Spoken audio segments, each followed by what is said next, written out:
Bismillahirrahmanirrahim. Assalamu alaikum students.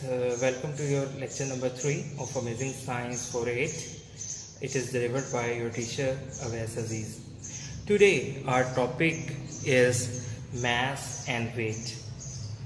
Let us discuss mass and weight one by one. So what is the definition of mass? Definition of mass is the mass of a body is the quantity of matter it contains. किसी भी body के अंदर, जिस्म के अंदर, structure के अंदर जो क्वांटिटी है मैटर की, जो अपने अंदर वो क्वांटिटी रखती है मैटर की, उसको आप मैस कहते हैं. इसका सिस्टम इंटरनेशनल में यूनिट है किलोग्राम. अब जिस तरह हमने मीटर को डिफाइन किया था in our first lecture, kilogram को डिफाइन करते हैं. The standard kilogram is the mass of a cylindrical piece of platinum and iridium alloy kept at Sevres Paris.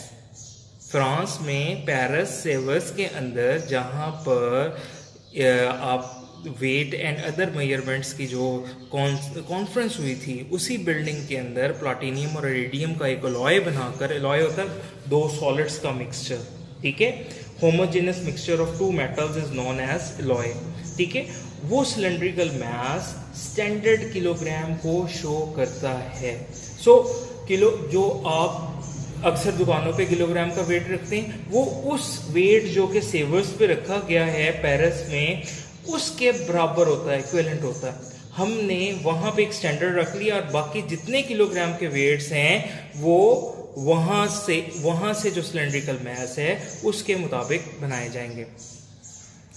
So kilogram ऐसा यूनिट हो गया. इसकी डिफरेंट आप कह सकते हैं फर्दर यूनिट्स मौजूद हैं, लाइक टन. जब बहुत ज़्यादा मास हो किसी चीज़ का तो उसे टन्स में कैलकुलेट करते हैं, मेजर करते हैं, जो कि 1000 किलोग्राम के बराबर होता है. इसी तरह बहुत छोटा मास है तो 1 किलोग्राम कंटेन 1000 ग्राम्स. उन्हें ग्राम से कैलकुलेट करते, काउंट करते हैं, उनकी मेजरमेंट करते हैं. 1 ग्राम के अंदर 1000 मिलीग्राम्स होते हैं. मतलब मेडिसिन के अंदर जो डिफरेंट सॉल्ट्स इस्तेमाल करते हैं वो मिलीग्राम्स में लिए जाते हैं, ठीक है. इसी तरह 1 ग्राम के अंदर तकरीबन 10 लाख माइक्रोग्राम्स होते हैं. तकरीबन नहीं, यकीनन 10 लाख माइक्रोग्राम्स होते हैं और इसको म्यू एम के साथ शो किया जाता है. अब कंफ्यूजन ये है कि मास तो हो गया कि क्वांटिटी ऑफ मैटर कितनी है किसी भी बॉडी के अंदर. अब वेट क्या है? The weight of an object is related to force acting on the object due to gravity. Gravity क्या होती है? जमीन जो किसी भी जिस्म को अपनी तरफ खींचती है, उस फोर्स को, जिस फोर्स से खींचती है उस फोर्स को आप ग्रेविटी, फोर्स ऑफ ग्रेविटी या ग्रेविटेशनल फोर्स कहते हैं. इसका जो फॉर्मूला है वो होता है W is equal to mg. W is equal to mg. W is weight, M is mass, जिसके बारे में भी आप पढ़ के आए हैं, एंड G इज एक्सेलरेशन, जिसकी वजह, जिस रफ्तार से जमीन अपनी तरफ खींच रही है, दिस इज द ग्रेविटी, ठीक है जी. और इसकी वैल्यू होती है 10 मीटर्स पर सेकेंड स्क्वायर. इस वेट का जो यूनिट है वो न्यूटन है. हालांकि आप अभी मास का यूनिट पढ़ के आए हैं, वो क्या था? किलोग्राम्स.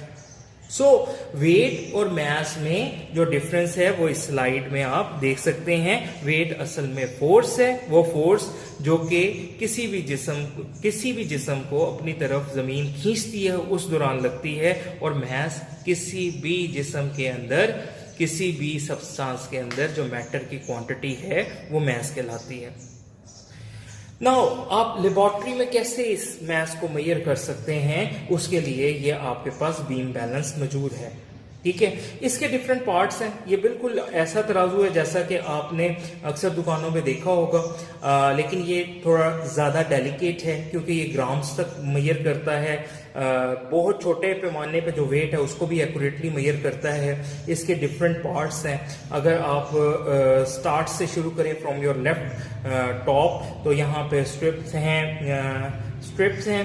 उसके बाद ये एक बीम डली हुई है, बैलेंसिंग के लिए दोनों तरफ स्क्रूज मौजूद हैं। इस स्ट्रिप्स के साथ नीचे बो है और उसके साथ ये पैन लगा हुआ है, दिस इज पैन, दोनों साइड्स पे पैन है। और यहाँ पे ये स्केल है जो मिडल में आएगा, तो दोनों साइड पे आप कह सकते हैं मैस बराबर है। नीचे स्क्रूज हैं जो कि हॉरिजेंटल इसको बैलेंस देते हैं, और डिफरेंट इसके पार्ट्स हैं। हमें ज़्यादा डिटेल में जाने की ज़रूरत नहीं है, लेकिन आप इसे देख सकते हैं। लेफ्ट साइड पे आप वो चीज़ रखेंगे जिसको मेजर करना है, और यहाँ पे लेबॉर्ट्री में पड़े जो राइट साइड पे है पैन है, उसके अंदर जो लेबॉर्ट्री में पड़े वेट्स हैं उसको बराबर मापेंगे। ये इसी तरह है जिस तरह आप दुकान पे कोई चीज़ तुलवाते हैं तो वहाँ पे बैलेंस होता है, इसी तरह लेबॉर्ट्री में ये ज़्यादा एक्यूरेसी के लिए डेलिकेट वेइंग बैलेंस, आप वेइंग बैलेंस कह सकते हैं, मौजूद होता है। Your next topic is volume. Volume क्या है? Volume is the amount of space something take up, it is measured in cubic metres. ठीक है। In other everyday use unit are its other everyday use units are liter, milliliter, ये use करते हैं because cubic metre बहुत large volume space होती है। किसी भी सॉलिड के लिए its rectangular formula is length into width into height, so you can see length, width and height। तो कोई भी रेक्टेंगुलर सॉलिड चीज़ है उसको आप इस तरह उसका वॉल्यूम मालूम कर सकते हैं। लेकिन ये तो हो गया सॉलिड चीज़ों के लिए। अब लिक्विड्स के लिए क्या करना है? Commonly liquids are measured in liter unit. 1 liter contain 1000 milliliters ml। आपने देखा होगा आपके घर जो दूध आता है वो भी लीटर्स में होता है। पानी की बोतल के ऊपर भी लिखा होता है, कोक की बोतल के ऊपर भी लिखा होता है 1.5 लीटर्स। ठीक है। इसी तरह मुख्तलिफ जो लिक्विड आपके सब्सटेंसेस हैं डेली यूज की, वो किस में काउंट होती हैं? लीटर। तो लेबॉर्ट्री के अंदर भी जितने लिक्विड्स हैंडल होते हैं वो लीटर्स या मिलीलीटर्स में हैंडल होते हैं। उनको मेजर करने के लिए आपके पास 4 ऑपरेटर्स होते हैं। लेबॉर्ट्री के अंदर 4 किस्म की वेसल्स होती हैं, मेजरिंग सिलेंडर्स होते हैं, मेजरिंग फ्लास्क होती है, पिपेट होती है और ब्यूरेट होती है। So measuring cylinder, measuring flask, pipette and burette, ये 4 किस्म की वेसल्स यहाँ पे डिस्कस की गई हैं to measure the volume. This is one example of a measuring cylinder. You can say it has a base and graded tube. इसके ऊपर ग्रेडिंग हुई है। आप इसे माप सकते हैं अप टू 500 ml, यानी कि ½ लीटर तक आप इसके अंदर अपने लिक्विड को माप सकते हैं जो जिसके ऊपर आपने एक्सपेरिमेंट करना है, जो आपकी कंसिडरेशन के अंदर है। This is measuring flask. यहाँ पे एक लाइन लगी होती है, दिस फ्लास्क, और ये एक कॉर्क है जो इसके ऊपर लग जाता है। यहाँ तक आप वॉल्यूम पूरा करके 2 वॉल्यूम्स को मिक्स कर सकते हैं with the help of this cork. तो ये एक सर्टेन अमाउंट ऑफ वॉल्यूम रखती है। इसमें सारी ग्रेडिंग नहीं हुई, सिर्फ एक लास्ट पॉइंट पे जहां तक एक पर्टिकुलर वॉल्यूम हो रहा है वहां तक लाइन लगी हुई। ठीक है जी। आप यहाँ तक मिक्सिंग, बेसिकली ये मिक्सचर्स बनाने के लिए, सोल्यूशंस बनाने के लिए मेजरिंग फ्लास्क ज्यादा इस्तेमाल होती है। Okay, next is burette and pipette. तो ब्यूरेट आप देख सकते हैं, इसके एक टैब लगा हुआ है, इसके अंदर आप लिक्विड, जैसा कि इसने एसिड डाला वो ग्रेड्स लगे हुए हैं, ग्रेडिंग हुई है, ये ब्यूरेट है। टैब खोलेंगे, जो वॉल्यूम है, जो लिक्विड है वो नीचे आना शुरू हो जाएगा। जितना नीचे आएगा उतना वॉल्यूम आपको यहाँ पे ग्रेडिंग सिस्टम में शो हो जाएगा। पिपेट को आप देख सकते हैं, पिपेट इस तरह का ऑपरेटर्स होता है। यहाँ पे एंड पे जिस तरह फ्लास्क पे एक लाइन होती है, उसी तरह यहाँ पे एक लाइन होती है और इसकी ग्रेडिंग भी हुई होती है। आपने जितना लिक्विड करना है, यहाँ से आप सकिंग मशीन के जरिए सक करके उस लिक्विड को इस ट्यूब में भर सकते हैं और दूसरे बीकर में, दूसरी फ्लास्क में शिफ्ट कर सकते हैं। तो पिपेट कुछ इस तरह की होती है। इसमें एल्कली डाली हुई है और इसमें एसिड डाला हुआ है। Alkali is base basically. Next is reading volume. जब आप ट्यूब के अंदर वॉल्यूम को डालते हैं किसी भी लिक्विड के, तो वो बिल्कुल स्ट्रेट लाइन नहीं देता, बल्कि यहाँ पे ये देखिए, मैं ये आपको दिखा रहा हूं, यहाँ पे ये एक कर्व दे रहा है।